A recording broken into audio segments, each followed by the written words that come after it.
베를린 포럼 익스펜디드 MMCA를 공동 기획한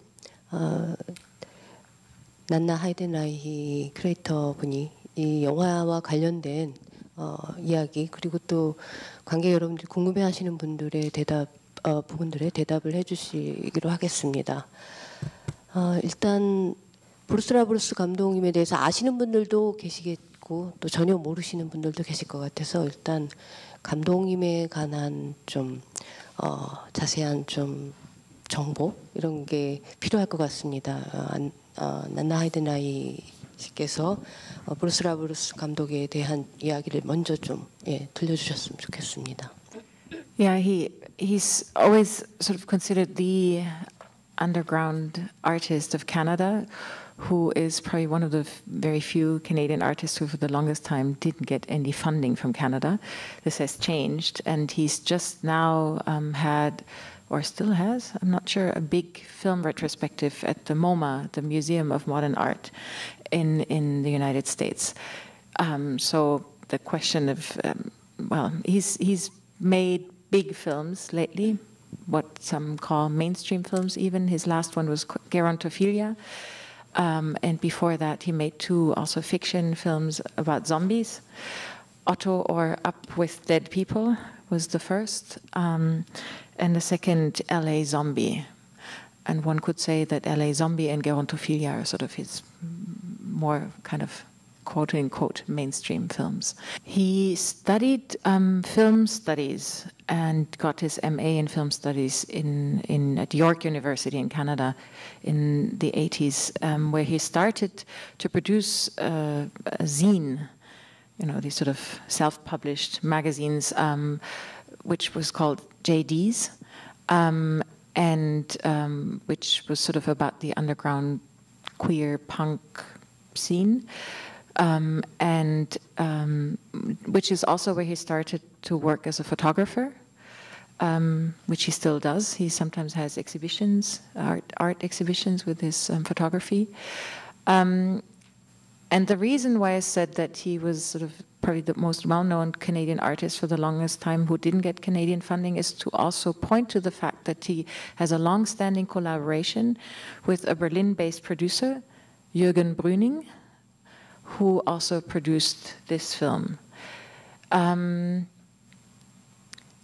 also with the actress, who I would say wasn't just the actress in this film, but in the making of this film, they really collaborated, Susanne Sachse. She was born in East Germany and was trained as an actress in the East German theater school, and works with film and theater, but also now directs, produces her own artwork, video art, but also stage productions. Susanne has played in other movies of Bruce LaBruce, especially in Raspberry Reich, but also they have collaborated on earlier on theater pieces. So the film that you've just seen was first produced as a theater production in Berlin also in 2011. The film was shown at the festival in 2014, just to give you an impression. And that's one of the things that I think Bruce LaBruce is not so known abroad, because his theater productions have mostly been in Berlin or financed in Germany and in Switzerland. His first one is in 2007, Cheap Blackie, and then followed another one, something macho. Let me check the title. Macho Family Romance, thank you. And then he did The Bad Breast, which was in 2009. And there already, I would say, which is a piece about Hollywood melodrama, feminism, psychoanalysis, and feminist critique of psychoanalysis. And this piece, Pierrot Lunaire, is based on a composition from the early 20th century by the composer Arnold Schoenberg. for which he also was invited by a singer, I think a German singer, Diseuse, who asked him to sort of compose something for the poems by the Belgian writer. Now I forgot his name. You also have everything here, Albert Girand. Thank you. Yes. And they adapted it to the theater version that you see here, where Bruce LaBruce infused it with a real story from the 1970s that happened somewhere in Canada that you only read about, of a transgender identified person who castrated someone else to acquire a penis. Yeah, so that was not in the quote-unquote original Arnold Schoenberg composition of 1912. That was their sort of stage adaptation.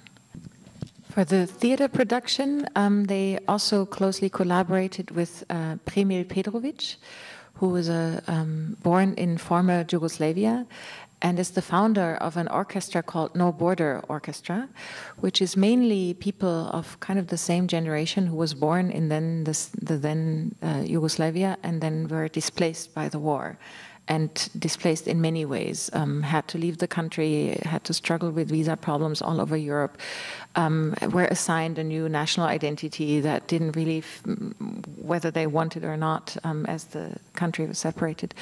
And he's a very talented composer and conductor. And at times in the film you see them, the way they performed it, they were also part of the stage setting. And what you see material from the theater production, whenever it's the dream levels or what happens in Pierrot's mind, the rest was shot for the film. And the music was also recorded anew for the film production. No, the music that was also for the film then. The non-Arnold Schoenberg music is also only for the film. And I would also like to add a little bit of information about Jürgen Brüning, who's also a colleague from the Berlin Film Festival. He works on the selection, on the programming team of the Panorama section. He did, I think still does, film presentations at the Forum during the festival. There's always Q&A, like here. And he is also a producer that is very influential producer for queer experimental works, and as such, as I have said, has produced some of the early films of Bruce LaBruce, like Hustler White and Super 8.5 and Raspberry Reich. He also, and this I find very interesting, he started to enable this kind of production, and where there's not really much money to make, by also producing gay porn. And his practice, sort of as a curator, as a festival maker, as a programmer, as a producer, has an incredible integrity and consistency over the years. I say that because I think by pointing, or I talk about all these persons because I want to, after I make a break, say something about how that is also part of the notion of expanded and what queer cinema has to do with the kind of programming we do, or the other way around. 저는 일단 제일 궁금한 점은 일단 쉔베르크의 우리가 얘기하는 무저음악이 브루스 라블스의 어떤 언더그라운드 펑크적인 것과 결합된 것 같은 느낌을 받아요. 그리고 가장 이 영화를 아름답게 보여주게 하는 부분은 어쩌면은 우리가 알고 있는 그 통념을 가장 전형적으로 보여주는 형태가 멜로드라마라고 볼 수 있는데, 그런 멜로드라마적인 구조를 차용해서 마치 영화 안에서 좀 이렇게 조롱하는 듯한 그런 느낌이 들거든요. 그래서 이런 연극적인 그런 행동성이 영화에서 나타나는 음악하고 쇤베르크의 무저음악과 그 기묘하게 어울리는 듯한 그런 느낌을 받았거든요. 그래서 일단 저는 그 브루스 감독님이 이 음악적인 구성과 극적인 구성을 어떤 식으로 어떤 그 컨셉을 가지고 구성을 했을지가 사실은 굉장히 궁금한데. Well, I guess what is probably most striking is to combine these stories of this, like, let's say, the pains of Pierrot, Lunaire, to combine that with this struggle of this transgender person. And he's gotten, he has, or the film has been criticized for its negativity. It's a bit, for me, a bit complicated. Maybe I do say something about the expanded and the sexual politics before I go back to the drama. That so Berlin was the first festival that gives away a big award that is sort of a gay and lesbian award, the Teddy. This film has gotten that award as well. The fact that it's part of the festival shows that there's also what you can call sort of a gay and lesbian mainstream. That kind of work Bruce LaBruce does points more to the affiliations, the general queerness of experimentations in cinema, and generally what cinema can do, that is undo the fixations of gender and have more of a polymorphous sexuality, which is not in representation. So the critique of the film was very much that this is sort of a negative depiction of a transgender story that ends badly. This was seen as problematic. And I think that generally that's a question where Bruce is not interested in responding to, although he's very interested in, he has strong affiliations to, as I already said, to feminism as well as to transgender characters, and is also among the few gay male artists who has an interest in other forms of masculinity that is not, you know, the biological male body. While mostly we have sort of a more of a general interest in male to female transsexuality, or let's say female drag done by women. I think for me it's difficult to differentiate between, to see Pierrot Lunaire now in any other form, because I think it's a very successful actualization. And I think what, for me, where it starts with is that what we have here is the voice, the kind of singing is at that time already was very daring. It's not a classical singing, it's more connected to the speaking voice, and as such is, if you want to say, it's sort of a transgression of the voice. And in that transgression, it also does something about the genderedness of the voice.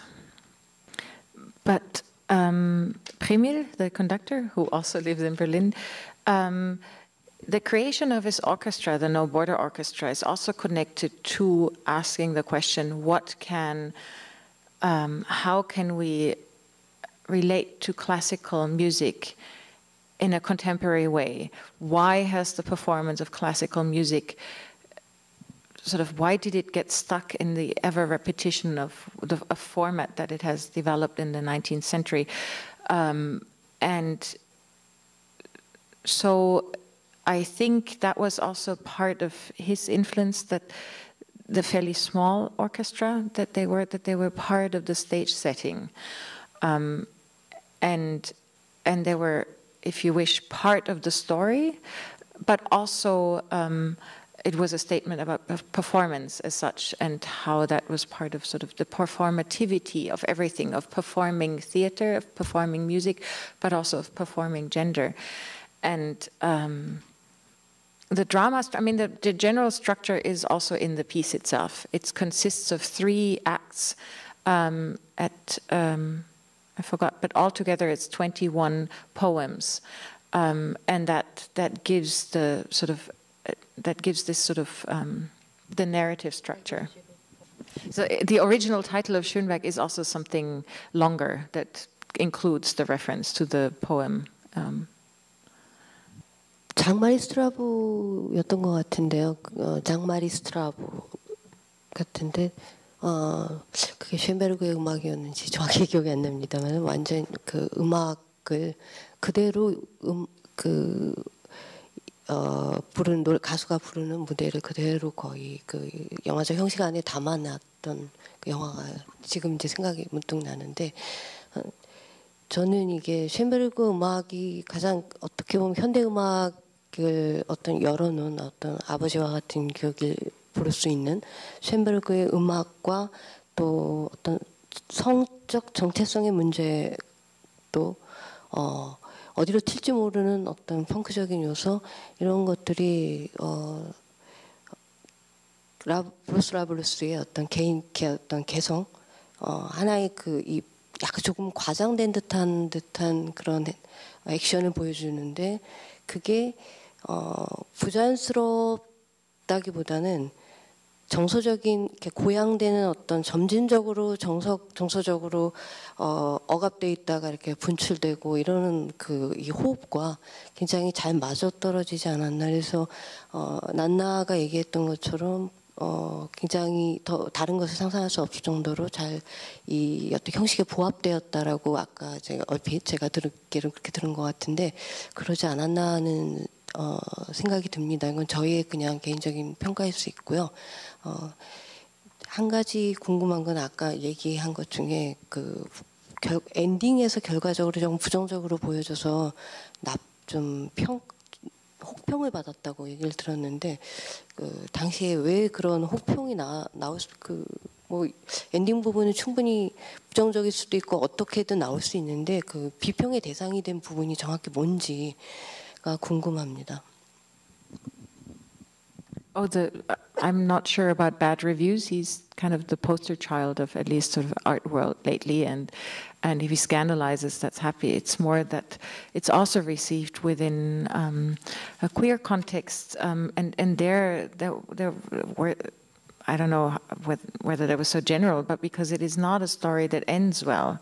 So, Pierrot, first of all, that it is of course an uneasy feeling that this figure is striving to become, quote unquote, a real man, while you could say he already is, and what does that mean? And the rejection that happens in the end by his lover and the father by whom he wanted to be, recognized as the lover and the boyfriend and the partner of his daughter. And I think that's a general misunderstanding anyways of politics, that it has to be that it has to end well, what we see in art, and in this case I think the criticism was voiced just because it is one of those moments that cinema also provides, that is, it can disturb, or it should probably disturb, and it means that it takes you out of yourself and you're not entirely sure where it did take you, and you think if it comes to this nice conclusion at the end, you're contained again. But exactly that containment means the affirmation of the same, and also I think it's to recognize this reality of the story, how that person he refers to, what that meant. And it was a troubled life. It wasn't easy. And of course, transgender voices have changed today. There's much more visibility in some contexts, at least. I'd like to add something that came up also in the past days, that is the beginning of cinema. So one of the, that takes it back maybe to your question about the dramatic structure. At the beginning of cinema, there's several strands that go along with it. One is that cinema is connected to the history of colonialism, but also that cinema is connected to the history of the visualization and depiction of sexuality and the invention of the striptease, for instance. But also it started out before, for instance, Griffith, before the language of camera angles, shot of montage, of edit, and all that was invented. A lot of times theater plays were filmed just straight forward. And this question of how to translate or relate different forms of performance on stage and on screen is also a question that is raised with this film, I would say. And that's why I also said Susanne Sachs's influence was very important for the film, because she's not only an actress for both formats, she also often she talks about it, and she reflects on this question of what acting is and the performance, and gives great lectures about it. Also, because she's always asked, so what is it like to work with this gay underground filmmaker? What is it like to perform explicit sex on screen as a theater-based actress, not in this film, but in other films? And she has an incredible reflection on acting practices and the relation to the audience. 일단 베를린 포럼 익스펜디드라는 그 타이틀에 굉장히 걸맞는 영화를 본 것 같아서 상당히 기쁘고요. 제가 주목하는 건 이제 영화의 형식상에서 장르 간의 경계가 다 허물어지는 그런 거를 많이 주시해서 봤는데, 뮤지컬이라는 생각도 좀 들었고, 그리고 영화와 연극 간의 어떤 그런 공동 교집합? 네, 교집합에서 어떤 그런 절묘한 지점들을 찾아서 만들어낸 작업물이라는 생각이 들었는데, 이런 작품을 만들 때 그 과정이 좀 궁금했거든요. 그러니까 노래부터 시작을 하셨는지, 그러니까 시에서부터 어떤 작업을 시작하셨는지, 아니면은 어떤 뭐 연극을 하나 만들었는데 그 다음에 영화 작업까지를 하셨는지, 그런 것들이 장르 간의 경계가 허물어지는 요즘 그런 어떤 여러 작업들 간에서 이 영화가 가지는 의미, 그리고 네, 그런 것들이 좀 궁금했어요. 그리고 다른 사례가 혹시 더 있는지, 이런 작업물에 대한 형식적인 질문을 드리고 싶습니다. I'll start with the first. So what was first was the poems that were commissioned to be turned into the music, the composition by Arnold Schönberg in 1912, I believe, or definitely in the early 20th century. And that's the music as we hear it, and the poems. And that's also the structure of 3 times 7 poems, so 21 altogether. 100 years later, it was turned into a theater production with that very music and the performers, well, with the main actress, and the father is also played by the same person. And then 2 years later, it was turned into a film in which documentation or recordings, camera recordings of the theater production is incorporated.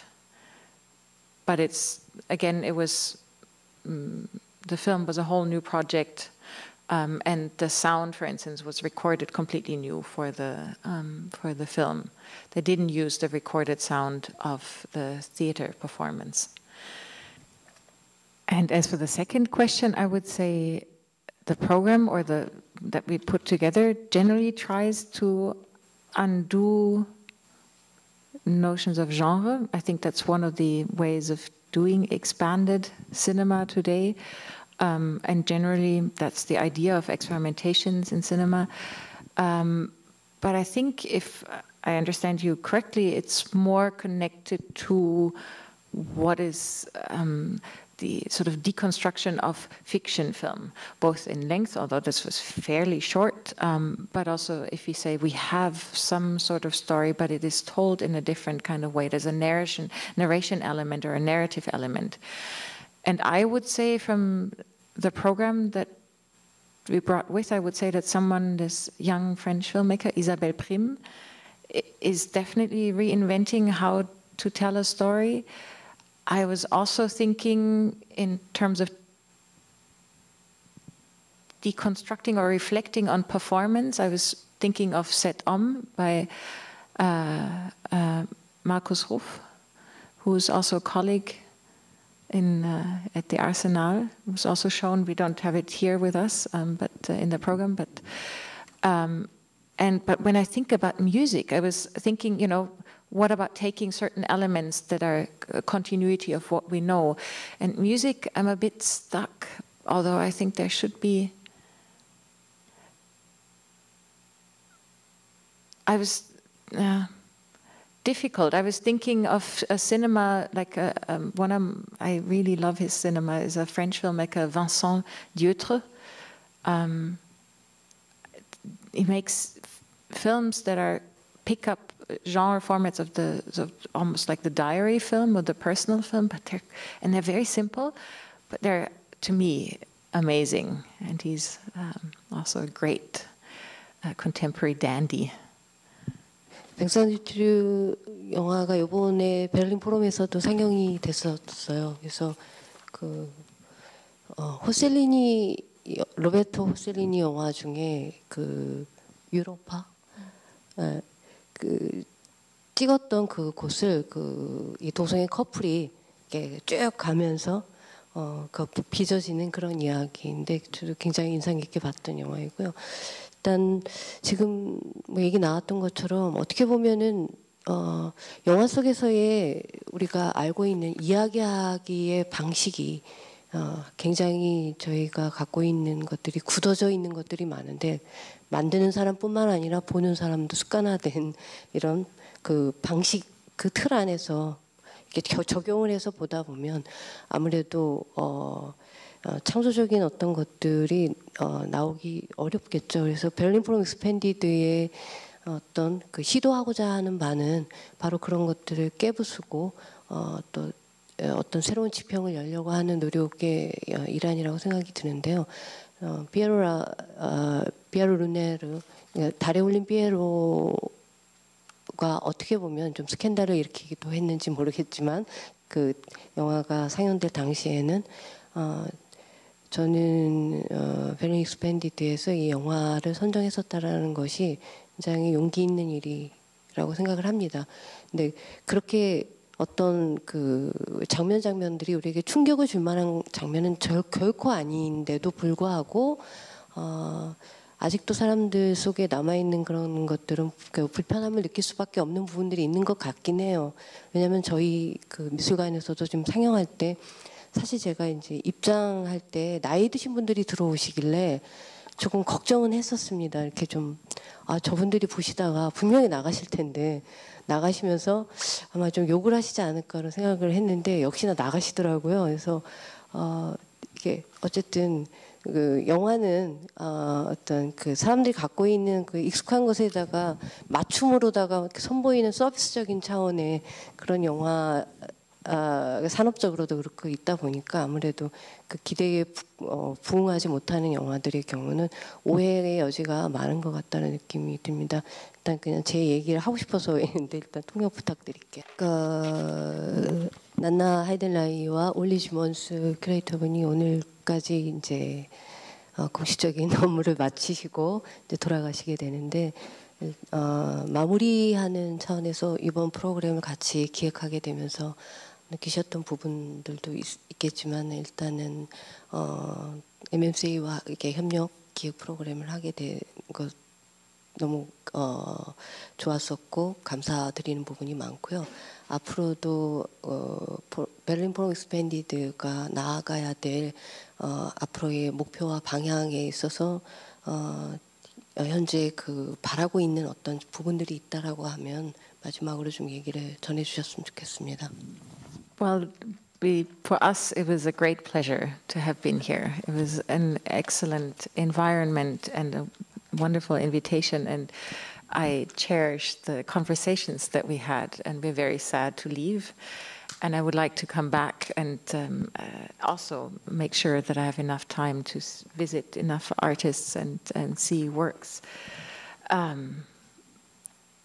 So yeah, the pleasure was really all ours, and we would like to stay longer.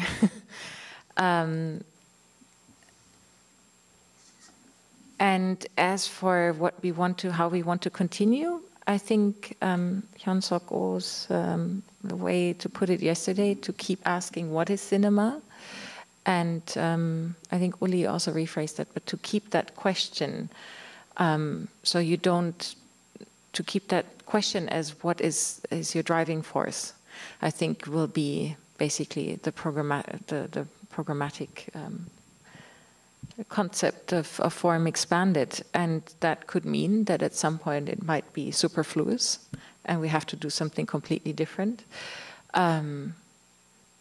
or it can continue. Sometimes duration is also a good thing, but you still have to ask that question, what is that notion of expanded, so you're not becoming the guard of a nostalgic idea of what cinema should be, instead of to ask what it is.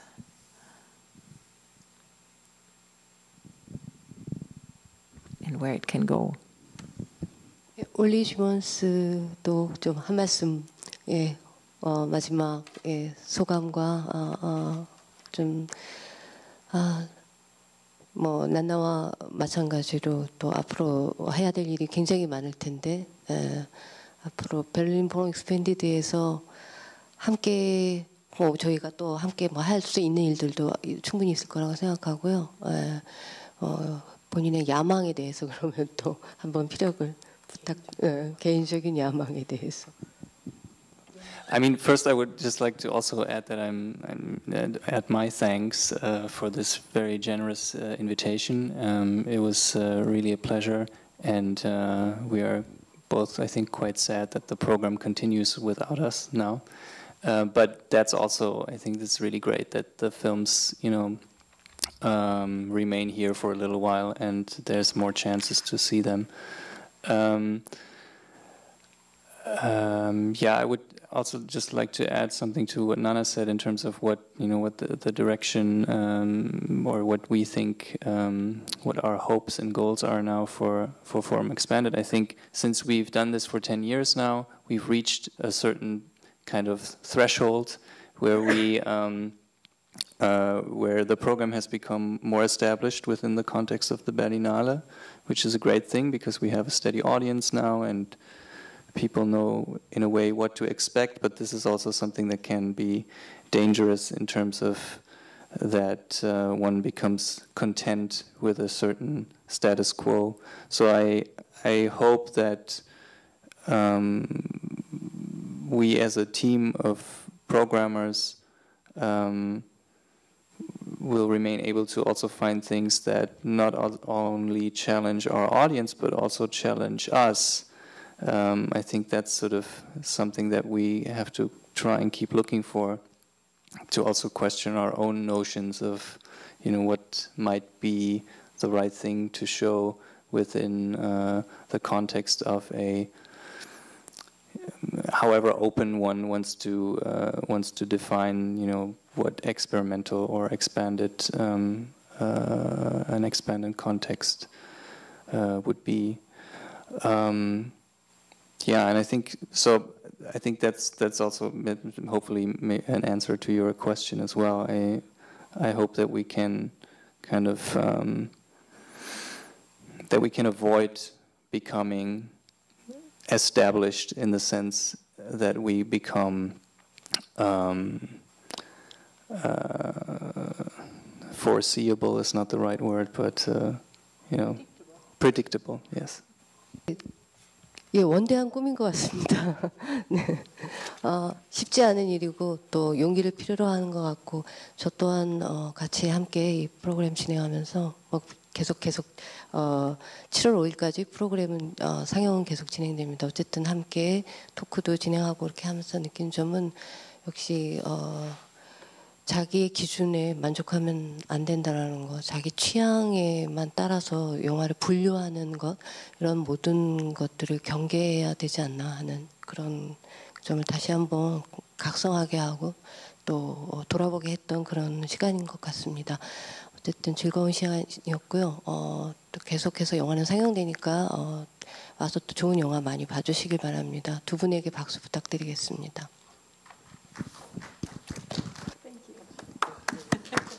감사합니다.